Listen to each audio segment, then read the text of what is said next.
Bueno, ahora sí, buenos días, iglesia. Que Dios les bendiga. Muy bien. Bueno, vamos a darle inicio rápidamente. Recordemos lo que decíamos la semana pasada. Decíamos que una vez el hombre comió del fruto del conocimiento de la ciencia del bien y del mal, quedó bajo el dominio de Satanás, se hizo su esclavo. Y por esta razón Dios tiene que expulsarlo. Dios dice lo siguiente: no vaya a ser que el hombre coma del árbol de la vida y viva para siempre. Entonces toma la decisión de expulsarlo del jardín del Edén.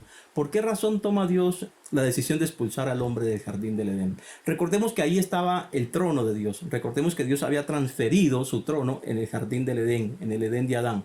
Y ahí había sentado a Adán. Ahora Adán se había hecho esclavo de Satanás. Por ende, todo lo que le estaba sujeto al hombre pasó a manos de Satanás. Entonces Dios tenía que expulsar al hombre. Hasta ese momento, antes de comer del fruto del conocimiento de la ciencia del bien y del mal, el hombre podía comer del fruto del árbol de la vida, ya que de hecho no tenía ni siquiera necesidad de comerlo. ¿Por qué? Porque el hombre vivía, fue creado en esa justicia, en la justicia del árbol de la vida, que es la justicia de la gracia. El árbol de la vida decíamos que representa la justicia de la gracia. Entonces él había sido creado en esa justicia. No tenía necesidad ni siquiera de comer del árbol de la vida. Pero una vez ya cae de la gracia, una vez comió del árbol de la ciencia, del bien y del mal, él tomó su decisión y comió de este árbol, quedó sujeto a esta nueva justicia, y por ende comer ahora del árbol de la vida significaba que Satanás se iba a quedar para siempre gobernando en el cielo. Y de esa manera Dios hubiera fracasado en todo su plan de creación. Esa promesa que Dios nos hizo de vivir en un paraíso como era en el principio, donde todo es gozo, felicidad, alegría, Dios fracasaría si hubiera dejado a Adán en el jardín del Edén, porque Satanás se hubiese apoderado del trono de Dios. Entonces, de esa manera Dios tomó la decisión de expulsarlo del jardín del Edén. Decíamos que lo expulsó y lo mandó acá, a la tierra de ese cielo de Adán. Decíamos que la tierra del cielo de Adán es esta tierra, este mundo en el que vivimos. Amén. Muy bien.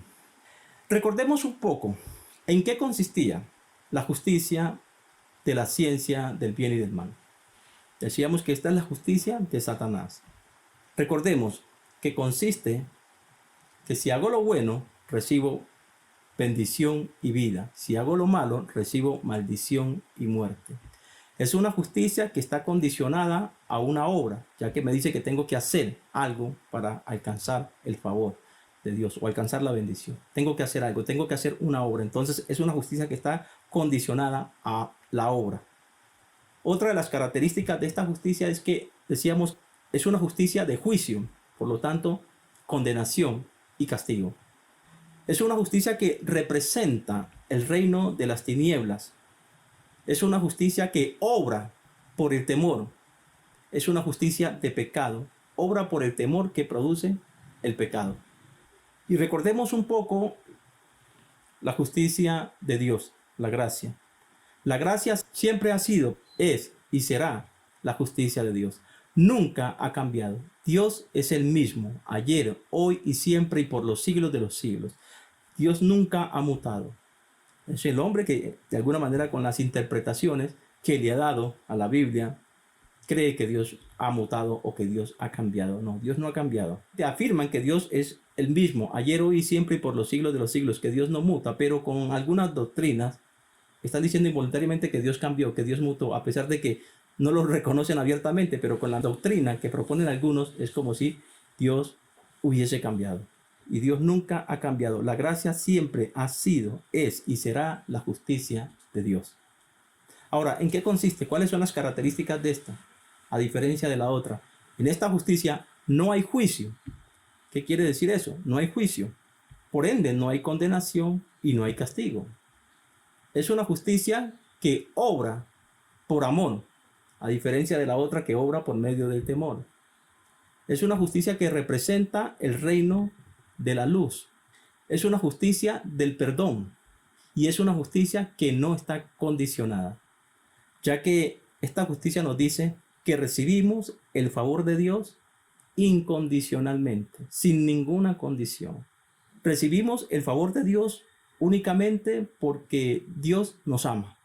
¿Y por qué Dios nos ama? Porque esa es su naturaleza. Y por eso recibimos el favor de Dios incondicionalmente, únicamente porque Dios nos ama. Por eso decimos que obra por amor. Entonces podemos decir que estas son como las características o en qué consisten las dos justicias, la de Satanás y la de Dios. Es la diferencia que tienen cada uno. Sigamos, continuemos. Decíamos que el hombre vivía en la presencia de Dios. Vivía en el favor de Dios incondicionalmente, antes de comer del fruto del conocimiento de la ciencia del bien y del mal. Aquí no existía el dolor, ni el sufrimiento, ni la angustia, ni la preocupación, ni las enfermedades, ni la muerte, ni el temor. Nada de eso. Aquí era todo gozo, alegría, felicidad y fortaleza. Así se vivía en la presencia de Dios antes de la caída. El temor no existía. Entonces podemos recordar cuándo se introdujo el temor. Hemos dicho que el temor pertenece a la justicia de la ciencia del bien y del mal. En el capítulo 3 de Génesis, recordemos que nos dice que una vez ellos comen del fruto del conocimiento de la ciencia del bien y del mal, entra el temor en Adán, en ellos, en Adán y Eva. Entonces dice que escucharon los pasos de Dios que se paseaba en medio del jardín. Y entonces Dios llama a Adán: Adán, ¿dónde te metiste? Y Adán le responde: Señor, me escondí porque tuve miedo, porque estoy desnudo. Entonces aquí vemos que se introdujo ¿qué? Aquí apareció por primera vez el temor. Aquí podemos ver que ya el hombre ya estaba en otra justicia. Una vez comió del fruto del conocimiento de la ciencia del bien y del mal, automáticamente cayó de la gracia y quedó sujeto a este nuevo modelo de justicia. Quedó sujeto a la justicia de la ciencia del bien y del mal, y aquí nos damos cuenta cómo el temor ya se había apoderado de él. Decíamos que en esta justicia de la ciencia del bien y del mal obra por temor. ¿Por temor a qué? Por temor al castigo que produce el pecado. Porque como dice la Escritura, la paga por el pecado es muerte. Esto no es de Dios. Esa frase representa es la justicia de Satanás. La paga por el pecado es muerte. O sea, el pecado es castigado y la pena máxima es la muerte. Y ahí viene que la paga por el pecado es muerte. Entonces, el temor nace ¿por qué? Nace por medio del pecado. Y bajo esta justicia, todos los seres humanos están o tienen una conciencia de pecado. Todos los seres humanos, decíamos, no importa si es ateo, no importa si es creyente o si en qué crea o en qué religión o en lo que sea que crea. Todos los seres humanos están sujetos a la justicia de la ciencia del bien y del mal. ¿Y cómo nos damos cuenta de esto? Bueno, por dos razones. Una, que todo el mundo tiene esto en su mente, en su corazón. Si hago lo malo, recibiré mal. Si hago el bien, recibiré bien. Y la segunda razón, el segundo argumento para darnos cuenta de que realmente estamos bajo esta justicia es el temor. En la justicia de la ciencia del bien y del mal, siempre el hombre vive en temor. Siempre va a vivir atemorizado. ¿Por qué? Porque siempre y cuando esté en esta justicia, siempre va a existir la conciencia de pecado. Y siempre y cuando haya conciencia de pecado, va a haber temor a un castigo. Como dice el apóstol Juan, en Primera de Juan, dice: hay temor donde hay castigo. Dice que el perfecto amor echa fuera el temor, porque el temor lleva en sí castigo, donde el que teme no ha sido perfeccionado en el amor, o el que teme no ha conocido a Dios, no ha conocido su amor, no ha conocido la gracia. Quiere decir que está bajo la justicia de la ciencia del bien y del mal.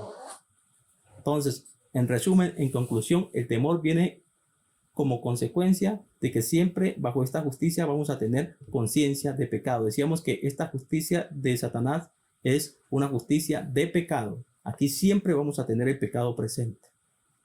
Y por ende siempre vamos a estar temerosos de recibir un castigo. Ahora, en comparación, haciendo la comparación, en la justicia de Dios no existe el juicio. Si no existe el juicio, no puede existir el pecado. De manera que si una persona hace algo, no se puede determinar si es pecado o no. Para que me comprendan mejor, lo que condena realmente al hombre en esta justicia de Satanás es tener conocimiento del bien y del mal, o sea, la capacidad de juzgar. Eso es lo que realmente condena. Jesús lo dijo. No juzguen para que no sean juzgados, porque con la misma medida con que juzgan a sí mismos serán juzgados. Si yo juzgo, si juzgamos es porque todavía estamos bajo la justicia de la ciencia del bien y del mal. Saber qué es lo bueno y qué es lo malo. Pero si yo no sé qué es bueno y qué es malo, no se me puede inculpar de pecado, como dijo el apóstol Pablo. Sin ley, el pecado es cosa muerta. Pero tener conocimiento de qué está bien y de qué está mal, esto es lo que realmente me hace caer en pecado. Entonces podemos decir que bajo la gracia, las acciones únicamente son acciones. Bajo la justicia de la ciencia del bien y del mal se puede determinar qué está bien y qué está mal. Bajo la gracia no se puede determinar qué está bien y qué está mal porque simple y sencillamente es una acción, punto. Así se cataloga. Cualquier cosa que usted haga es una acción. El apóstol Pablo dijo, todo me es lícito, pero no todo conviene. Bajo la gracia podemos hacer cosas, son acciones que en ocasiones no convienen. Sin embargo, no se puede determinar si son malas o buenas, o sea, por lo tanto, no pueden ser pecados. Eso realmente viene a ser la diferencia, podemos decir. Ahora, decíamos también que la justicia de la gracia obra por amor. ¿Qué quiere decir esto? Profundicemos un poquito allí. Para poder responder esto, tenemos que entender realmente qué es el amor. Del amor del cual se está refiriendo aquí es el amor ágape. ¿En qué consiste? En el mismo amor de Dios. Y aquí pudimos ver cuál es el amor de Dios. El amor de Dios es un amor incondicional, que no está sujeto a condiciones. Vemos que recibimos el favor de Dios en la gracia. Se recibe el favor de Dios sin presentar ninguna obra, como dijo el apóstol Pablo. En Romanos capítulo 4, el apóstol Pablo dice, aquel que no presenta obra, pero cree en aquel que justifica al impío, esa fe le es contada por justicia.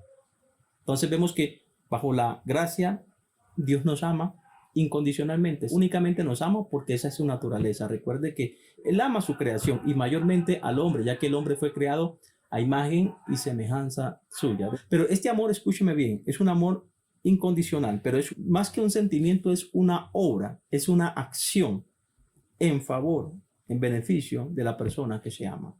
Por esta razón dice Juan, de tal manera amó Dios al mundo que ha dado a su Hijo unigénito para que todo aquel que en él crea no se pierda, mas tenga vida eterna. Entonces vemos cuál fue la obra del amor de Dios aquí en este caso. Dice que envió a su Hijo Jesucristo para salvarnos, ¿verdad?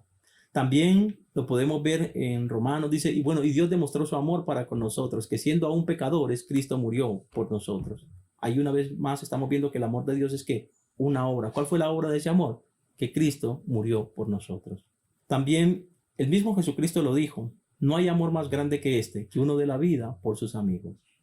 Entonces vemos que el amor del cual se está hablando es una obra, es una acción en favor, en beneficio de la persona que se ama incondicionalmente. Esto es fundamental comprenderlo. Si no comprendemos esto, no podemos comprender el resto. Esto lo comprendemos a veces aquí en el intelecto, pero no baja al corazón. Esta enseñanza es necesario que baje al corazón, o sea que la meditemos día y noche, hasta que baje al corazón.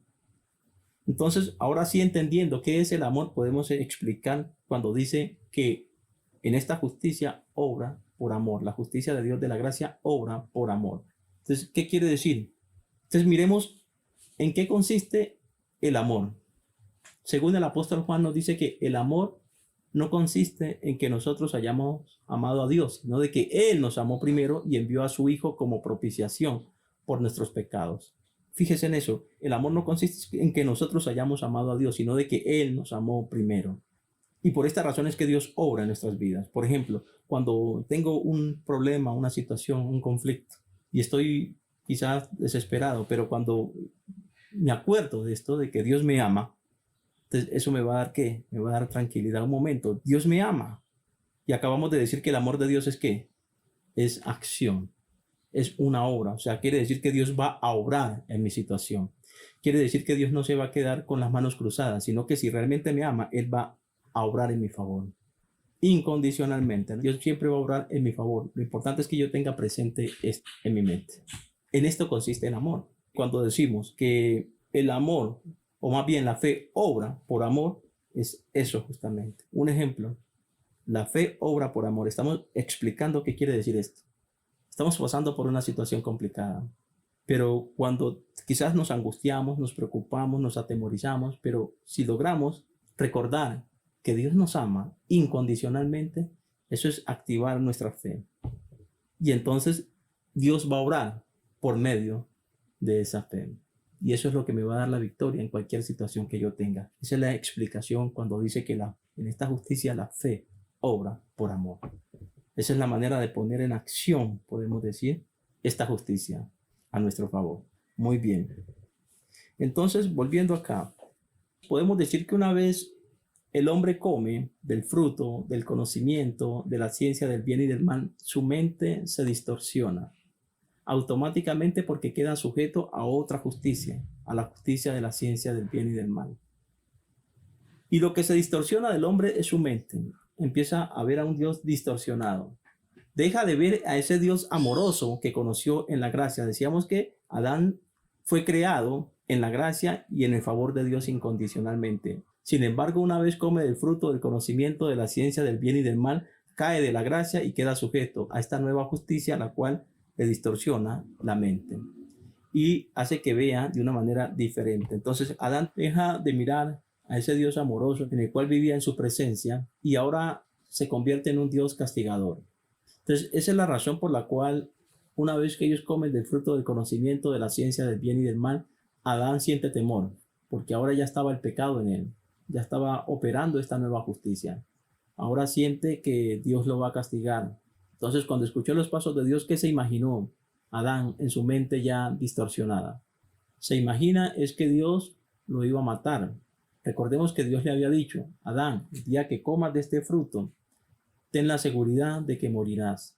Nunca le dijo que lo iba a matar, pero ya en su mente distorsionada, él estaba viendo era que Dios lo iba a matar. Ya él lo interpretaba de otra manera. Ya lo estaba interpretando como que, bueno, Dios me dijo que el día que comiera de este fruto me iba a matar.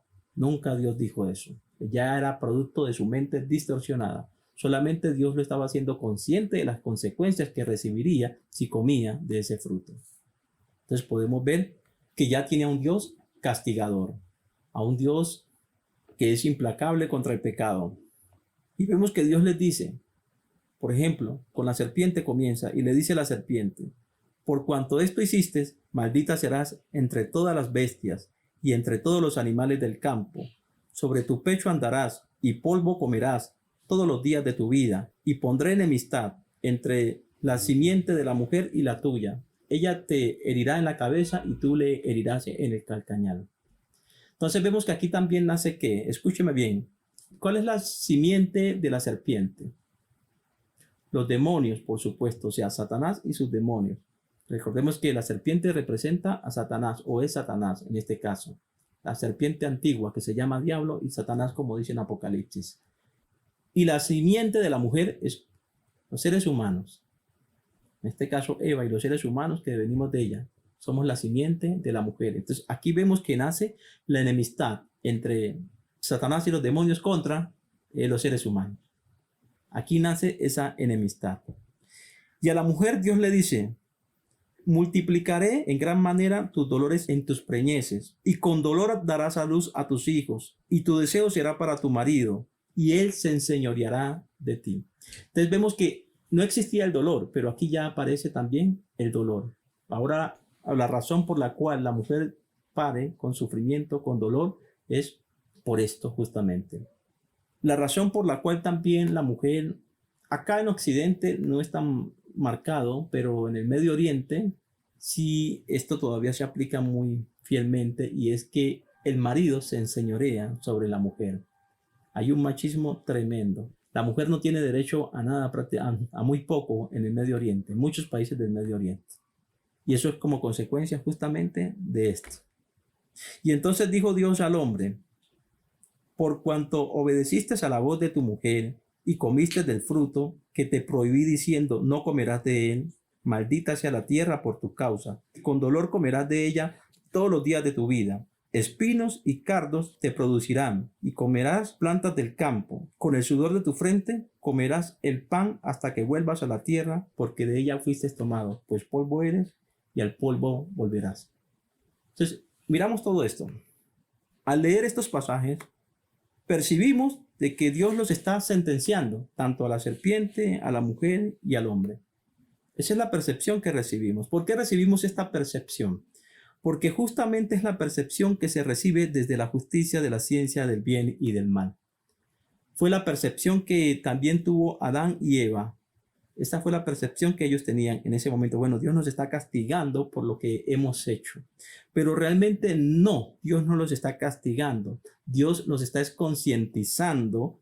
Estas son las consecuencias de haber caído de la gracia y estar sujetos a esta nueva justicia. Ustedes se dan cuenta que al leer nosotros percibimos también lo mismo que percibe Adán, percibimos de que es una sentencia y realmente no es una sentencia. ¿Por qué percibimos así? Es el producto de nuestra distorsión. Ya no tenemos a ese Dios amoroso, ahora tenemos a un Dios ¿qué? A un Dios castigador. Esa es la percepción en la que quedamos sujetos todos los seres humanos. La Biblia dice que estamos apartados de Dios, pero esta es la razón por la cual estamos apartados de Dios, porque se distorsionó nuestra mente y tenemos a un Dios castigador, ya que bajo esta justicia tenemos siempre conciencia de pecado y la paga por el pecado es muerte. Tenemos siempre conciencia de pecado y el pecado produce temor. ¿Temor a qué? A ser castigados, a recibir un castigo. Y sabemos que la pena máxima es la muerte. Entonces vemos que todo el pecado en sí, o sea, toda esta justicia, es una justicia engañosa. La justicia de Satanás es una justicia engañosa. Realmente ni es una justicia, porque es un engaño ella misma en sí. Lo que hizo más bien fue distorsionar nuestra mente. Nos hace ver a Dios como un Dios castigador, y como tenemos conciencia de pecado, obviamente quedamos apartados de Dios y quedamos sujetos al temor. Es la manera como opera esta justicia. Por eso decimos que obra por medio del temor. Pero podemos ver que es únicamente un engaño, es una justicia engañosa, es una distorsión de la mente. Por tanto, el pecado realmente hace parte de nuestra conciencia, una conciencia de pecado, ya que es una distorsión de nuestra mente. Con esto no le estoy diciendo que el pecado no exista, no existe. ¿Por qué? Porque el apóstol Pablo dijo, para el que cree que algo es inmundo, para él lo es. Todo lo que usted acepte en su mente, esa es su realidad. Y como su mente está distorsionada así, de esa manera, así opera. Y no hay manera de salir de allí en nuestras fuerzas. No hay atajos para que usted entienda. Cualquier atajo que usted trate de utilizar para quitar la conciencia de pecado, lo único que va a hacer es cauterizar más su conciencia. No hay manera. Hay un método provisto por Dios. Dios proveyó un método que es el único método que realmente nos puede quitar la conciencia de pecado. Entonces decíamos que el pecado realmente está en nuestra conciencia, como lo dijo el apóstol Pablo, o aquel que escribió el libro de Hebreos. En Hebreos capítulo 10, en el versículo 1 al 4, ahí vemos que el pecado realmente está en nuestra conciencia. Lo que tenemos es que corregir la mente, pero para corregir la mente necesitamos usar el método provisto por Dios.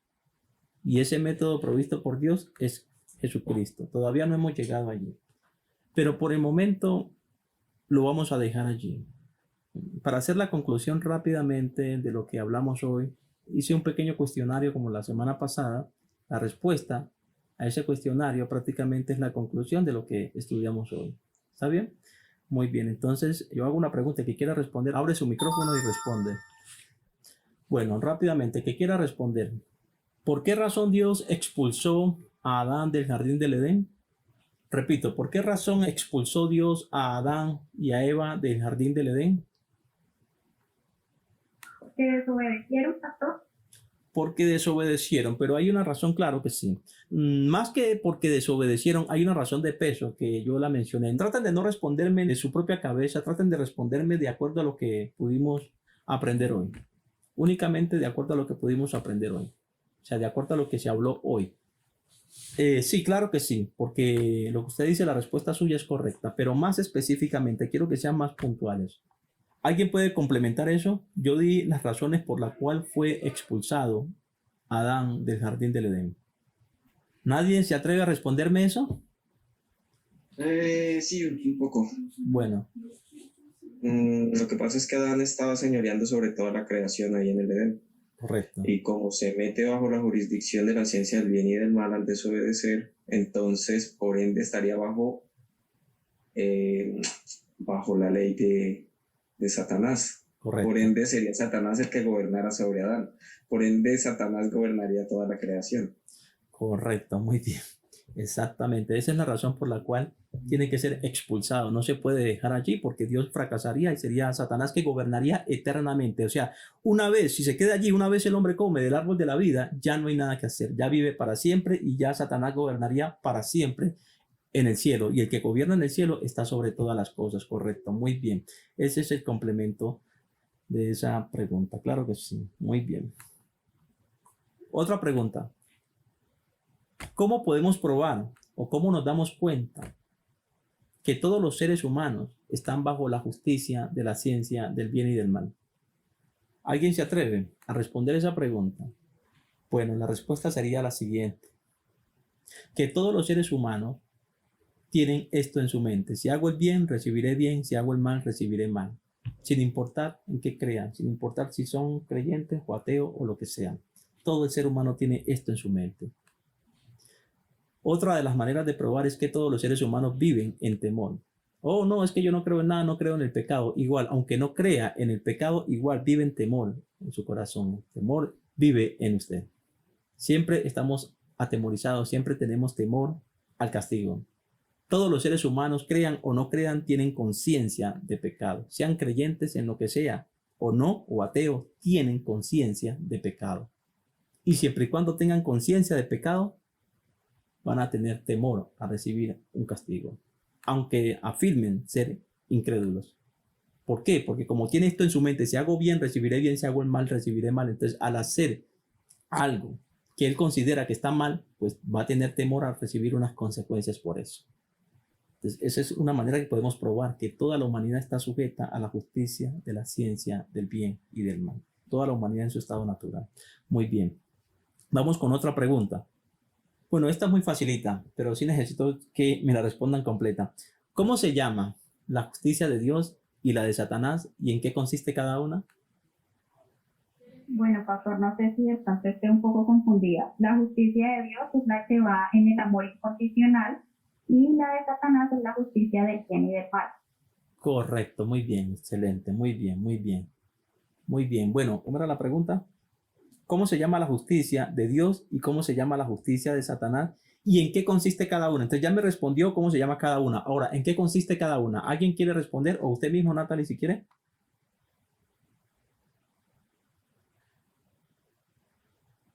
Bueno, pues la justicia de Dios, la que se basa en el amor, es precisamente eso, que Él es incondicional en ese amor.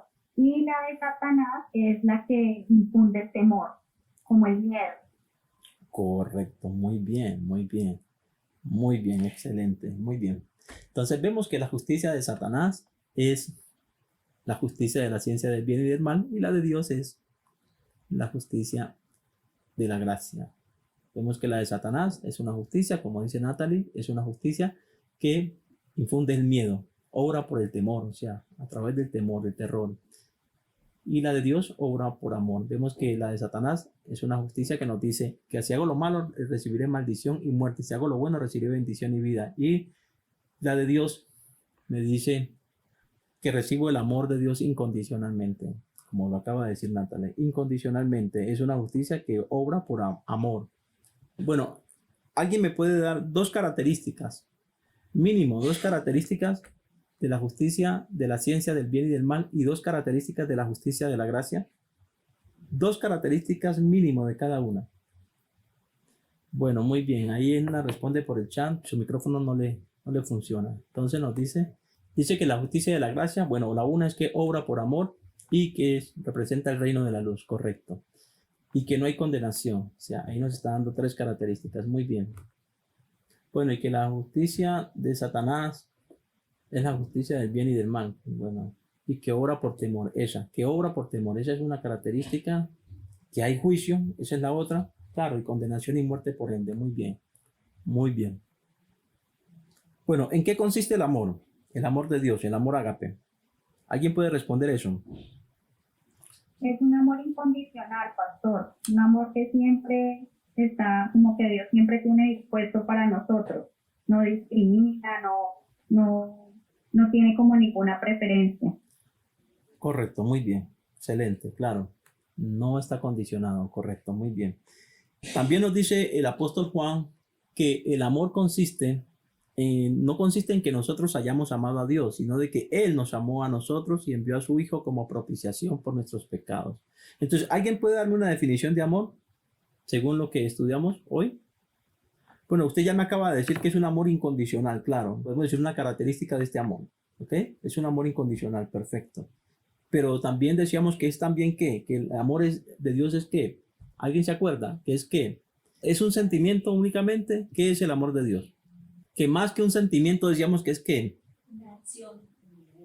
una acción, una obra incondicional, por lo que acaba de decir Natalie, incondicional, en favor, es una acción. Es importante entender esto, que el amor de Dios es una acción, es una obra más que un sentimiento, incondicional, como lo decía Natalie, muy bien, en favor, en beneficio de la persona que se ama.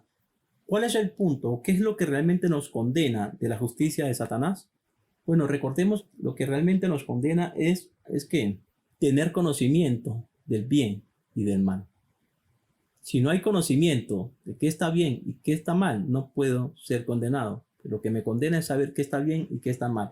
La justicia de la ciencia del bien y del mal, eso fue lo que le transmitió al hombre, conocimiento del bien y del mal, de qué está bien y de qué está mal. Por ende, al determinar qué está bien y qué está mal, puede condenarlo. O sea, es la capacidad de juzgar, mejor dicho. Eso es la capacidad de juzgar y esa es precisamente la que nos condena. Eso fue lo que dijo Jesús. Jesús dijo, no juzgues para que no seas juzgado, porque con la misma intensidad con la que juzgas, a sí mismo serás juzgado. Entonces, esa vendría a ser la respuesta. Muy bien. Otra pregunta. ¿Por qué razón el hombre siempre vive en temor bajo la justicia de la ciencia del bien y del mal? Porque está condicionado a las acciones. Claro, porque está condicionado a las acciones. Pero vamos a ser un poquito más puntuales, más específicos.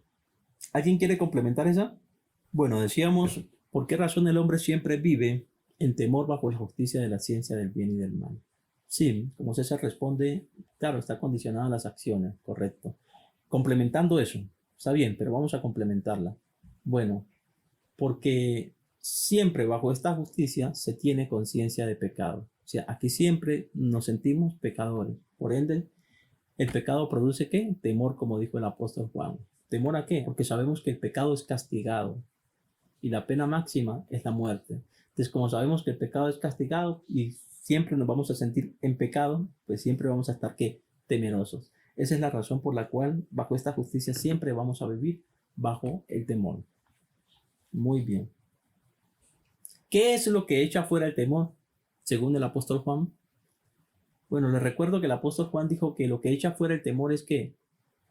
El perfecto amor. Dice que el perfecto amor echa fuera el temor. Porque hay temor donde hay castigo, donde el que teme no ha sido perfeccionado en el amor. Quiere decir que el que teme no ha conocido a Dios todavía, o sea, no vive bajo la gracia. Ya que en la gracia no hay temor. Otra pregunta, ¿de qué forma, y con esta cerramos ya, de qué manera o de qué forma se distorsionó la mente del hombre? ¿Qué fue lo que cambió en su manera de percibir a Dios? Bueno, recordemos que lo que se distorsionó de la mente del hombre fue que dejó de ver a ese Dios amoroso para ahora percibir a un Dios castigador. Esa es la manera como se distorsionó la mente del hombre y quedó apartado de Dios por eso. Es como vemos que en la parábola del hijo pródigo, vemos que él en su mente estaba apartado de Dios, pero era él en su mente, nunca el Padre hacia él. Él en su mente estaba apartado, él en su mente estaba pensando, tenía un padre castigador. Oh, si yo regreso, no, con que el Padre me trate como uno de sus siervos, para mí es más que suficiente. Me doy por bien servido. Pero realmente no era el pensamiento del Padre. O sea, lo que estaba distorsionado era la mente del hombre, la mente del Hijo, más no la del Padre. La del Padre seguía siendo el mismo. El amor del Padre hacia él no había mutado. Y eso es Dios para con nosotros. Dios no muta, Dios no cambia. Dios es el mismo ayer, hoy y siempre y por los siglos de los siglos. Amén. Muy bien. Lo vamos a dejar ahí por el momento. Si ya tenemos todo claro, vamos a orar.